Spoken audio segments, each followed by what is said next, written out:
Operation Status Quo. Operation Status Quo. Prepare to engage. Operation Status Quo. Ready to engage. Operation Status Quo. Engaged. Engaged. Hello to you. How we doing out there, people? People, where's my people? You're my people. I love my people. You know, this is such a happy place here. Operation, it's like Operation Status Quo. There is only one O, but Operation Status Quo. Yes, it's such a fun place here. Love and kindness and joy and togetherness and just looking at what's going on in the world and observing things and knowing that it's all okay and how much power we have to make choices in our lives. It's really beautiful, kind of liberating stuff, honestly. But I am Pete Palma. Thank you so much for being here with me today on Operation Status Quo, where we observe the status quo, we learn to flow with the quo, and at times we create our own quo of flow, or is it our own flow of quo? Either way, we're creating our own pathways at times because, you know, the world's always going to do what it's going to do. And we have to be aware of what's going on out there, but it doesn't mean we have to get all entangled, as it were, in some of the more negative aspects of it, right? We can make choices as to what aspects we're going to align with and how we're going to work our way around and mitigate some of the circumstances that make us feel a little more trapped, as it were. Okay? All right. That sounded really nice. I like that. Let me give myself a little round of applause for that because I like that one. That sounded really nice. I should just end the show right here. Thank you guys for being with me. Don't forget to like, subscribe, share. Excuse me, but seriously, if you don't mind, I'd like you to subscribe, like, and share. Especially, you know, we're up to 487 subscribers. I'll say this right away now before I get into my topic because I'm trying to hit that 500 mark. And, you know, if you're out there watching, I said this yesterday, I'm not going to beat a dead horse. You know, maybe I'll say it again tomorrow. I don't know, but probably not. Either way, we're getting close to the 500 mark. So if you do watch this on a regular basis or tune in, or maybe you just checked it out today, just click the subscribe. Do me a favor. You don't even have to ever watch again. I just want to see that number hit 500. That's all I care about. And then that's it. I'll shut it down. I'll shut down the whole show. Get me to 500 and I'll leave you alone.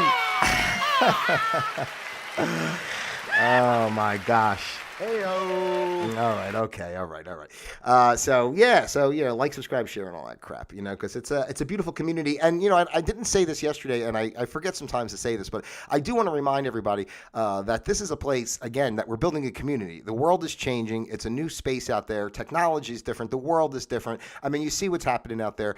This is the time to meet with like-minded people, to build the community. And you don't even have to be totally like-minded, right? It just has to be more like-minded only in the sense of giving space, you know, giving space for others to be themselves and just, you know, having acceptance of one another. Doesn't mean you have to let somebody in your life that's not right for you, right? We all have our boundaries and such. But at the same time, you know, it's about building a community. That's what we're doing here, you know, trying to bring people together that can, you know, just feel good to have a community. It's not the same as, like, you know, back in the old days when, you know, you're just your neighbors and whatever when you're growing up, you know. Now everything's online, you know, and the world's so effed up that, you know, you really don't even want to talk to people outside. So it's easier to talk to somebody this way, right? No, all right. Let me get into this because I wasn't really sure if I wanted to do this topic today because I actually was going to do something different. And then something happened today that triggered this and, you know, made me think to do Workin for the Man, because I have been indeed working for the man for some years now.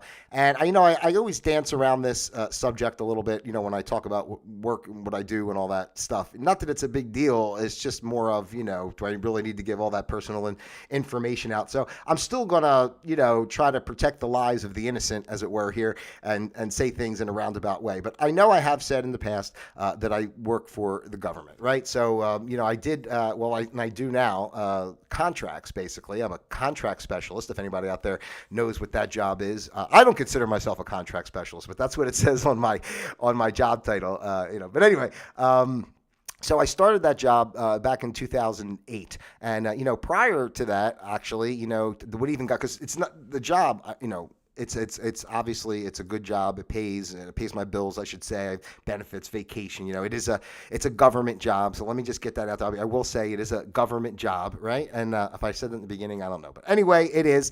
And I was actually trying to become a teacher when back in, like, say, around 2005. You know, I'm not going to go along with it, but I did. I went back to school and finished out my degree and was trying to, leave the job that I had in my younger days. And I wanted to do something that I felt was useful. And I thought teaching would be great, because of my personality. I like to interact with people and I could be creative and I can educate kids and it would be fun and blah, blah. But I did do the work, and I was taking a class at night. I was able to get my license, and, I actually taught in a private school for a year, a K through 8. And it was a neat experience. But during that time, I was coming off some other life changing things, and I was looking to, I was looking to have something more stable, I should say. I was doing a lot of,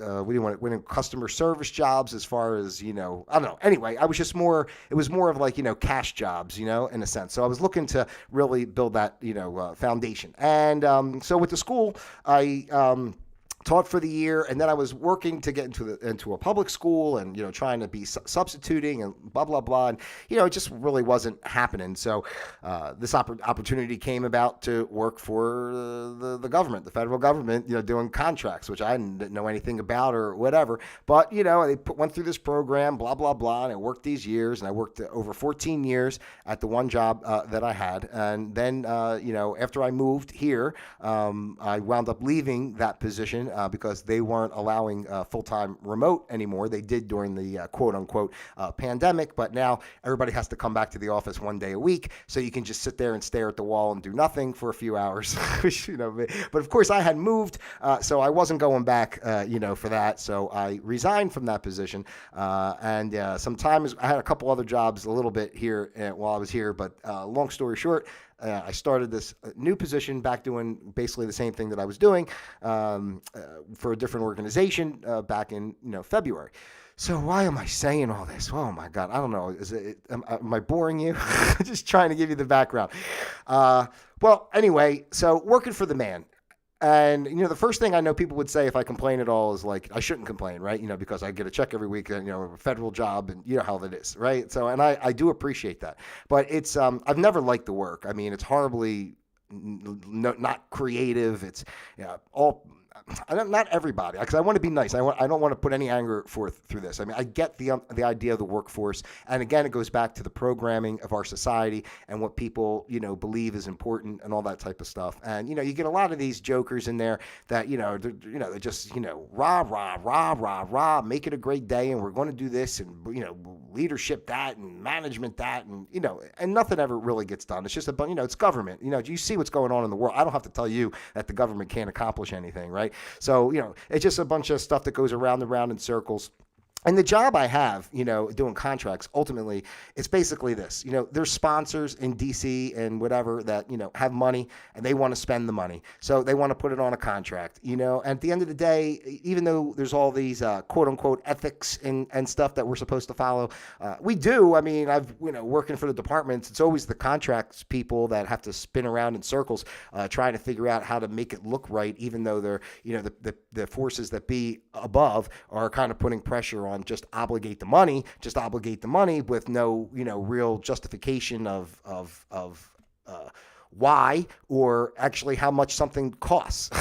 It's just basically, here's $10 million. I'll never forget, I worked this one, and it was the end of the fiscal year. And of course, during the end of the fiscal year, they got to, dump the money down on contract. They want to get it all, on the books, so they make sure they get their budget for the next year. And this guy came to me and he told me he had $1 million. He said, Pete, put this $1 million on, this delivery order. I said, okay. And then I go and look at that contract, and there's no money left on. I mean, it's already expended. You can't put $1 million on the contract because there's no money left on it, and he's like, okay, well then put it on this order instead. And I was like, well, wait a minute. They're two totally different orders for two totally different things.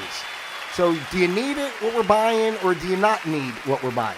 And I'll tell you, the thing that always made me the most agitated with leadership in contracts is that they never had the guts to say no. Listen, we see that you don't have a proper justification, or, this is illegal, basically, what you're doing. And but at the time, the office wants the money because then it goes on the books, and that's how much our contracting office made today. And that's what it is with contracts, because the people who work in contracts essentially get paid a blip out of every dollar that's obligated. So, just whatever, say it's like 2%. So, if somebody puts, $1 million on contract, 2% goes to the contracting office to pay the employees and all that type of stuff. So anyway, that's just kind of how it works with that. And I just see a lot of fraud, waste, and abuse like all the time. And again, I'm not going to name organizations. I'm not blaming people overall. I mean, this is just, again, this is a symptom, and I just happen to see it. Like, I'm in an environment that I don't believe in and would never really take myself to. I wound up with the government just because, just a job opportunity came about during the time I was looking for a job, and then I got involved, and it was nice to have a check, and I kind of built from there. But it's always been a struggle. I've always been an outcast. I've always gotten in trouble multiple times, because I speak my mind and don't follow the rules necessarily, or I fight back. I've gotten in trouble for saying I'm not going to award a contract because I don't believe that the vendor doesn't want to give me any information to justify the cost, so I'm not going to award it. And what do? They just take it and give it to somebody else, and that person will make something up and award it. Well, let them sign something to make it up. And personally, I really don't care, because it's all a lie anyway. I don't even think we should be wasting our time in the job itself. Like, when I hear all the meetings and everything they do, I'm like, why are we going around in circles even talking about this shit? They're going to send money. They're not going to give you the proper documentation you need to justify it. And at the end of the day, it just comes down to either you're going to put the money on contract and figure it out and make something up, or you're going to just not do it, and it's going to go to another contracting office that will. And that's why they always do it. And of course, contracting offices want to be known for being able to move stuff through quickly, because that's how the dollars come into your office, right? So that's a whole kind of another thing. And let me finish with this before I go on to the second part. So just talking about fraud, waste, and abuse in our government and the current position I'm in now. I guess it's not big. I didn't want to get too deep, but basically, my office supports that's crazy. For anybody who knows me, it's just so crazy. My office supports right now the care for unaccompanied children that are coming into the country over the border. And I'm not going to get into the depths of say anything else, except for the fact that we're currently spending double-digit $1 million. This is just one contract, right? Double-digit $1 million a day, you know what I mean? Somewhere, whatever it is, the number exactly, but double digits, millions a day, to support this cause. And what really gets me about it, and I think it's, to me, from where I worked before, at least this is something nice. They're trying to help kids, right? But at the same time, we're helping kids, but, are we helping kids? Because, part of the contract is these kids, when they come over, it's in the contract that they have to get, jabbed up, is one of the things. And I saw that and I'm like, geez, these kids are coming over here for freedom. And the first thing we do is jab them up, with poison. And then on top of it, the money that's being spent, there's no oversight overall. It's just just basically all this money going to this company that never even competed for the work. Basically, it was an emergency, and it just gave it to this company, and now it's like whatever millions dollars a day that it's been going on over a year, and it's still going on, and actually they're increasing it. So I just think about the amount of money has been spent already. It's in the billions, okay, and this is all, and I'm not saying we shouldn't help kids, of course, or whatever, humanitarian efforts, but it's all guys. To me, it's all part of the same thing with to me, I look at it as it's a convenient way, a legal way, or a way to get with the public, just for the trafficking of the kids, and this goes back to, I'm going to do another show about this again, because I haven't talked about this in a while and gotten into the depths of what, our society and it's that whole aspect of who's really running things, and the real value in our society is human trafficking, and that's really the big problem, and that's how everything's connected between Epstein and the Bidens and the banks and the this and the that, the Walmarts, everything. It's all interconnected. Wayfair. I mean, you can go down the line. It's all just, it's Amazon, whatever you want to say. Like it's all like a smoke screen. Like I always tell you, the petri dish, we're in the petri dish of shit. And, they make this little bubble of a life, basically, and then what they're really doing. So that's a sidebar, and I'm not going down the whole road, but, I don't trust what's happening with these kids over there either way. They're unaccompanied, and then they get sent to some sponsor family. I mean, that's like, anybody who's followed anything with the human trafficking stuff and what's really going on with the kids and all this stuff that's never, ever, ever, ever talked about on mainstream news or anything, like, and everybody just thinks you're a crazy tinfoil maniac, if you talk about that kind of stuff. But it seems like a pretty good operation to me, to use government funds to create some space where they're going to make a camp to bring all these kids in, and then they can pick them off and send them to these quote unquote sponsor families that you don't know what the frig happens to them from there. So that's all that, right? It's working for the man. Let me get a break here because I'm going to go into the next part. I'm getting a plus. And this is the main thing that got me agitated today a little bit. And I'm not even agitated. I mean, it's typical. Hey-o. It's just a matter of it is what it is. But I got a request with this job now that I'm in. Basically, I was, obviously you work for the government, you get a background check or whatever. So, that was done when I first started. And then I didn't realize, but now they do these. This is not like it's not standard practice, But I get some random call to say that, I'm so-and-so for your, special investigator for your background investigation. And I'm like, background investigator? What are you talking? I didn't even know what they were talking about. Like, because nothing came down from my organization to tell me that this was even a requirement or was going to be coming. I've already been working for a couple months, and it's just like now out of the blue. So, I let it go a little bit, and then, it did get confirmed that this, person was legit, because I wasn't sure if it was some sort of, phishing scam or who the frig knows what, So, but it is real. But then I said to myself, now I got to go meet this person in a public place. That's how they do it. You go meet in a public place so that they can interview me and ask me whatever questions they have and all this kind of stuff. And I'm not to say I got my back up a little bit, but here's the deal, and this is what I'm talking about us standing up for our privacy and our freedoms and just how the system is designed to keep you on that edge. Okay. I had a background check down here since I've been in Florida. I don't recall 100% if I had one for the apartment I moved in when I first moved in. I know they did obviously a credit check, but they might have done a background check. I really don't remember. I don't even know if that's legal. Is it legal to do a background check on somebody before they rent an apartment? I really don't know. But they may have. So I'm going to put that in the maybe category because I don't remember exactly. But I did get a background check done for when I got my Florida real estate license. So, by the way, if you're looking to come to Florida, I'd love to help you out. Or if you want to leave Florida, I'll be happy to sell your house too. Anyway, that's a side note, but you can contact me. My information's in the description box below.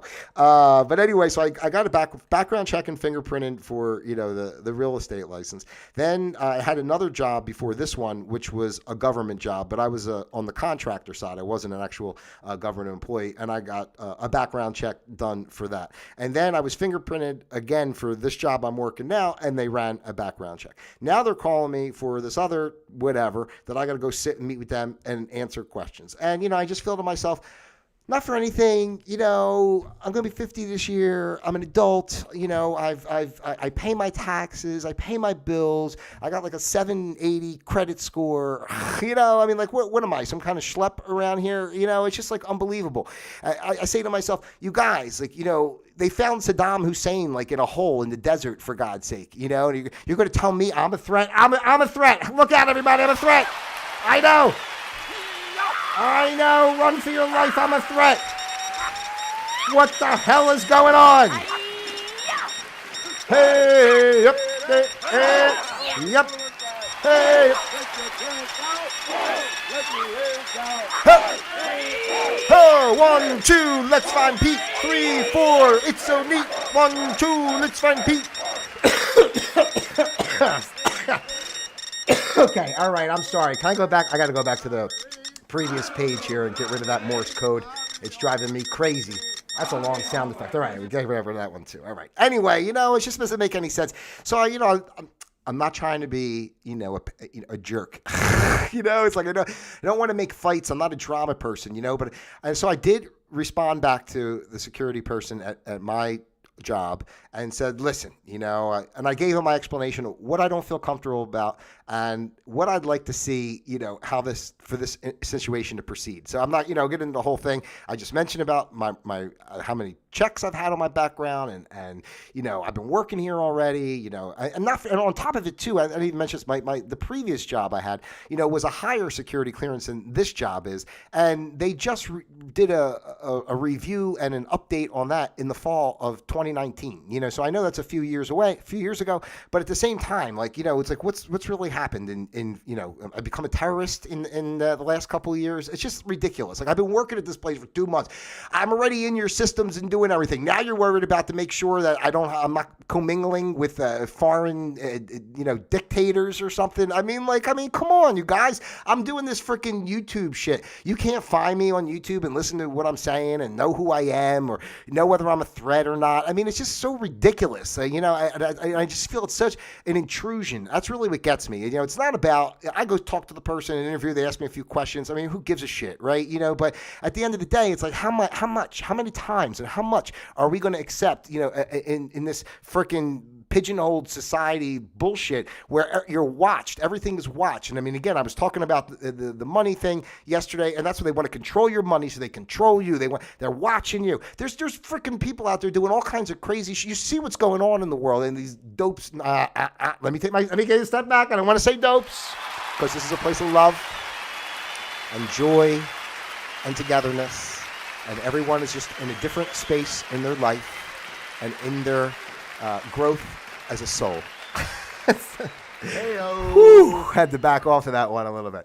But I mean, you got these people who are climbing down into the subway and stopping trains and everything else. Oh, by the way, an interesting thing if you want to look it up, but George Floyd happened in May, right? And this thing with this guy on the subway happened in May, and they were both choked out. A white guy choking out a black guy. Both happened in May. And again, this goes back to the other thing too with the people who really run the world and the Satanists, and they do a lot of these types of rituals on satanic holidays and stuff. So I found it interesting that both of those happened in May, and I know George Floyd was later in May, and this one was May 1st. So, but either way, I found it very interesting. It was kind of two similar scenarios. I mean, this guy was a Marine, the other guy was a cop. I mean, it's fairly close enough. You had a drugged out crazy guy, in George Floyd. They got a homeless, crazy, drugged out guy or whatever. It's just pretty interesting, right? It's like the same story over and over again. That's why I say, when you're watching mainstream news and all, it's all, just it's all lies and bullshit, right? And that's what gets me agitated about, with the government. It's great. I'm blessed. I don't mean it in a way it's something I never would have found in my life to try to go do as a career. I really don't even like it and would love to, if I had the means, I'd be happy to, quit as soon as that happens. It's like the ink wouldn't even dry on, I would quit so fast, but it is what it is. You got to make a living, and you got to, sustain yourself. And for whatever reason that God has chosen to give me this career that I've been doing now for, over 15 years, basically, it is what it is. And if that's what's meant to be, I'm going to do as long as I got to do until I can get my space. That's why I need you guys to get me up to 500 subscribers. Can you help me to frig out so I can get rid of this stuff and give you your taxpayers money back? If I can quit, that's more money that comes back to you and your taxes. I'm doing you a favor. I'm not even asking for donations. I'm going to give it back to you by leaving my job at the government. Oh, gosh. Yeah. But anyway, was that it with that? I mean, what was the last thing? I was just saying, it's oppression. And I just feel, how many times do we need people, with their hands on us and checking on us? We're not, the everyday person's not doing anything. It's like the everyday person doing. Well, how about go doing a background check on Biden, and Hunter, and go see what's going on over there? Maybe maybe they missed a security check over the years. They might have missed something. It's not even just them. I mean, all of them. Come on, man. And it's always the people like us, the everyday people who are just trying to live a life and just, I have no qualms with anybody. I go out. I just want to be nice to people, talk to people. I don't want to be involved with a bunch of bullshit. I don't want to be involved with people overseeing me, telling me what's what. I mean, with this job, it's fine. Whatever they ask me to do, my direct supervisor, I do. I'm not trying to be like, make a fight. Hey, I know how the system works. It's the government. It's not really brain surgery. That's one of the reasons I like the job. It's, basically you don't really have to be too bright, which is beneficial to me, and it makes it easy to, the government's so disjointed all over the place that, the left hand doesn't know what the right hand's doing. I don't even think the left hand knows that there is a right hand, so it's like, you basically can just, as long as, except for the people who take it seriously and get all stressed, that if you're one of those type of people, then you could be, sucked up in it like all day long, like, oh my God, I got to answer this email, and oh my God, I got to fix this, and they asked me this question, let me dig deep into this folder. If you're one of those type of people, whatever, I don't need to see the folder. Just tell me what you need done. I'll make a document, wave my hand around, make a document, push a button, whatever, because it's all lies and waste of our taxpayer money anyway. So we should be happy if the government shuts down. I know I said this yesterday, but we should be happy, because it's a lot of your money that's not being wasted.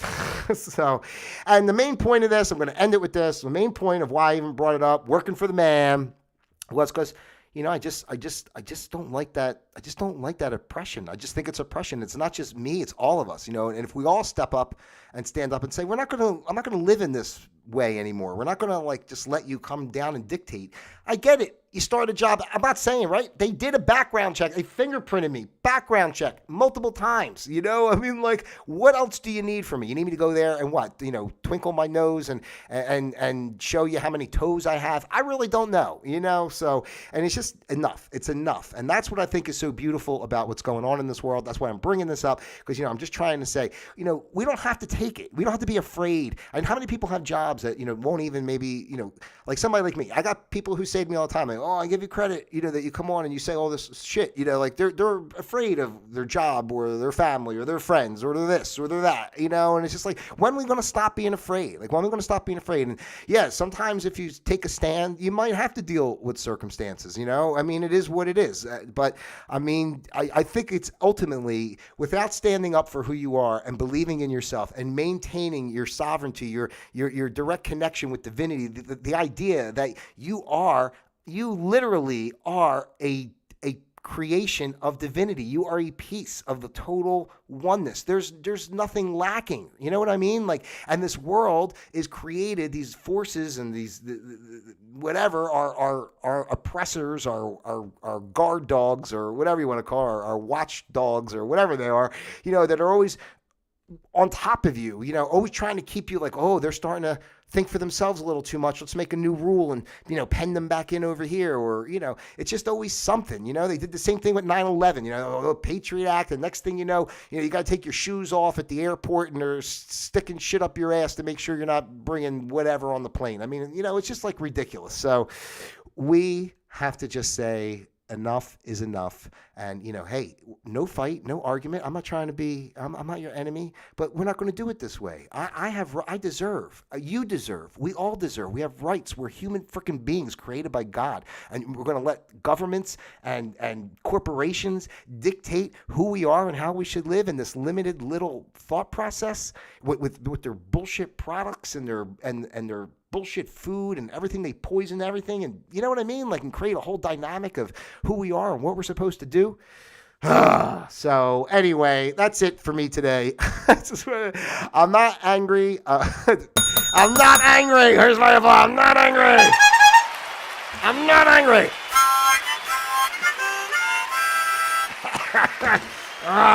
Where's that crow? When the crow calls, when the crow calls. Yeah, there he goes. All